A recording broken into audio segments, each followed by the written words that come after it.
Come unwrap some holiday magic this season in Denver, where the lights are brighter and the shopping is grander, where the season feels a whole lot more wonderful. Discover great hotels and more things to do at milehighholidays.com. Hello once again. Thanks for joining me on Astronomy Daily. Hope you're well. Coming up in this episode, we're going to tell you who owns the moon. Or does anybody own it at all? That is the question. And we're going to look into something that hit Earth recently that has been the subject of significant study. And astronomers at the Atacama Desert have taken a look at the light of the universe and reassessed the age of the universe as a whole. So how old is it? We will tell you on this episode of Astronomy Daily. Astronomy Daily, the podcast, with your host, Andrew Dunkley. But first we say hello to our roving reporter, at least in a virtual sense, Hallie. Hi, Hallie. How are you? Fine, thanks, Andrew. Really excited, in fact. Oh, yeah? What's got you so full of pep? I'm getting a brand new hard drive. Apparently the damage from the virus last week was worse than we thought. Oh, I'm sorry to hear that. Are they able to get all your data back? Yes, I should be at 100% for you by tomorrow. Nothing missing, and I'll be faster than ever. Well, I'm glad they're finally getting rid of that dial-up modem of yours. Great to hear, Hallie. Now, let's get the news.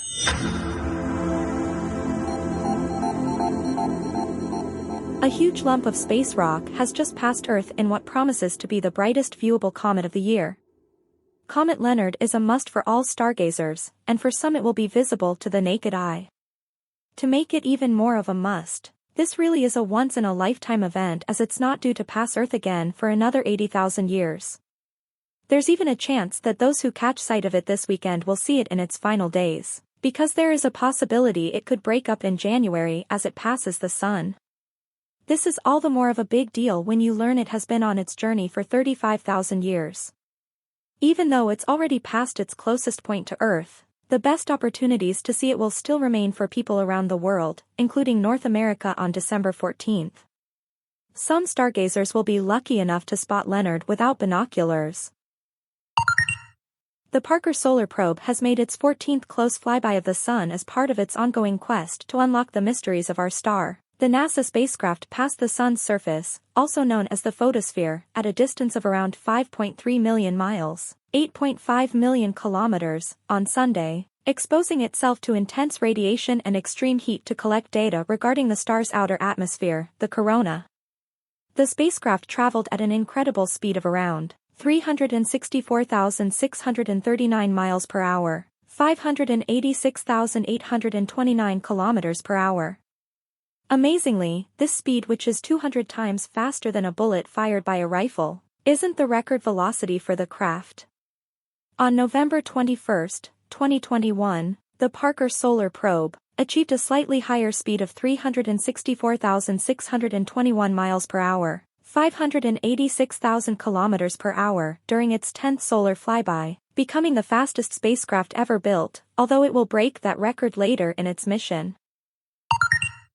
And a Tokyo company which is aiming for the moon with its own private lander, blasted off atop a SpaceX rocket with the United Arab Emirates' first lunar rover and a toy-like robot from Japan that's designed to roll around up there in the dust. It will take nearly 5 months for the lander and its experiments to reach the moon. The company Espace designed its craft to use minimal fuel to save money and leave more room for cargo. So it's taking a slow, low-energy path to the moon, flying 1 million miles, 1.6 million kilometers, from Earth before looping back and intersecting with the moon by the end of April. By contrast, NASA's Orion crew capsule with test dummies took 5 days to reach the moon last month. And that's the news, Andrew. Thanks, Hallie. We'll check in with you again real soon. And still on the moon, who owns it? Well, that's an interesting question because it is the subject of the Outer Space Treaty. And over the decades after the moon was visited by the likes of Apollo and others, the international community drafted the Outer Space Treaty of 1967, the world's first legal document explicitly pertaining to space exploration. Now, that treaty remains the most influential piece of space law, despite the fact that it's very difficult to enforce. It's not a code of conduct, according to Michelle Hanlon, a space law expert at the University of Mississippi School of Law.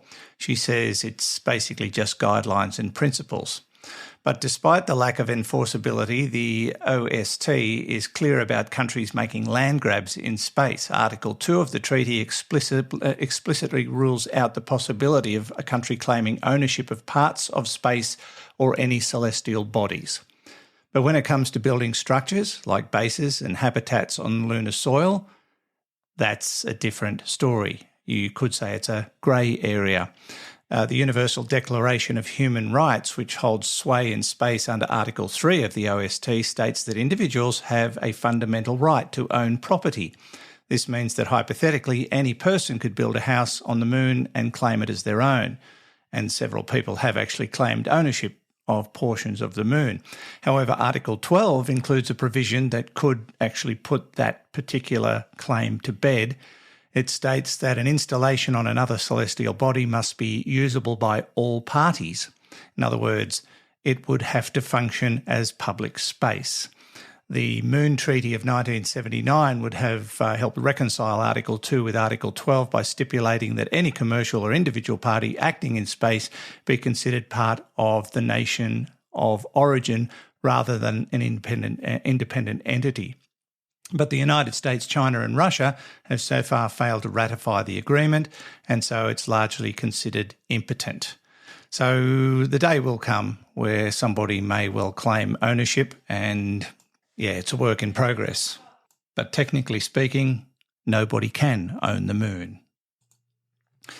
Now to something rather unusual, but they think they've figured it out. For the last year or so, scientists have been looking into a burst of energy that came from more than 1 billion light years away. Now, this burst of energy lasted about 50 seconds, but it appears that 50 seconds is quite significant because it has changed how we understand how stars live and die. Now, in December of 2021, a year ago, a massive blast of energy hit the Earth's atmosphere. Its source, they say, was a gamma-ray burst, one of the most powerful explosions you can get in the universe. But it wasn't just any kind of gamma-ray burst. One scientist said at the time the event, named GRB 211211A, looks unlike anything else we've ever seen before. The event was detected then by NASA's Neil Gehrels Swift Observatory and the Fermi Gamma Ray Space Telescope. The gamma ray burst was significantly longer than average, which might normally suggest it was produced by the collapse of a massive star into a supernova. But several clues, in particular the unusually high proportion of infrared light, hinted that this was no ordinary supernova. Now, a study recently published in the scientific journal Nature explains that the massive wave of energy had come from a kilonova, not K-I-L-L-E-R, K-I-L-O, kilonova, if you like. These are fairly rare cosmic events, which normally last less than a minute, and they result in the collision of two ultra-dense neutron stars and produce heavy elements such as gold and platinum.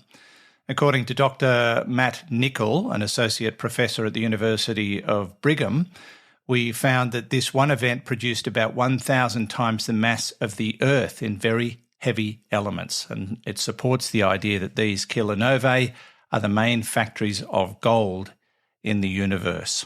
I think it's amazing that we can pick up these signals and work out exactly what happened. The Astronomy Daily Podcast with Andrew Dunkley. And this from an observatory high above Chile's Atacama Desert. Astronomers have taken a new look at the oldest light in the universe and reassessed the age of the universe as a whole. Their observations, plus a bit of cosmic geometry, suggest that our universe is 13.77 billion years old. A Cornell University researcher co-authored one of two papers about the findings, which add a fresh twist to the ongoing debate about how old the universe is in astrophysics. The new estimate, using data gathered from the National Science Foundation's Atacama Cosmology Telescope, matches the one provided by the Standard Model of the Universe, as well as measurements of the same light made by the European Space Agency's Planck satellite, which measured remnants of the Big Bang from 2009 to 2013.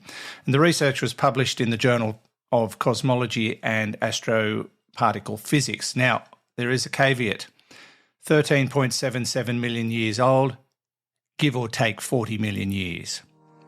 Okay, Hallie, anything before we finish up today? Yes, I'm reading a new book about anti-gravity. Oh, wow, and? I can't put it down.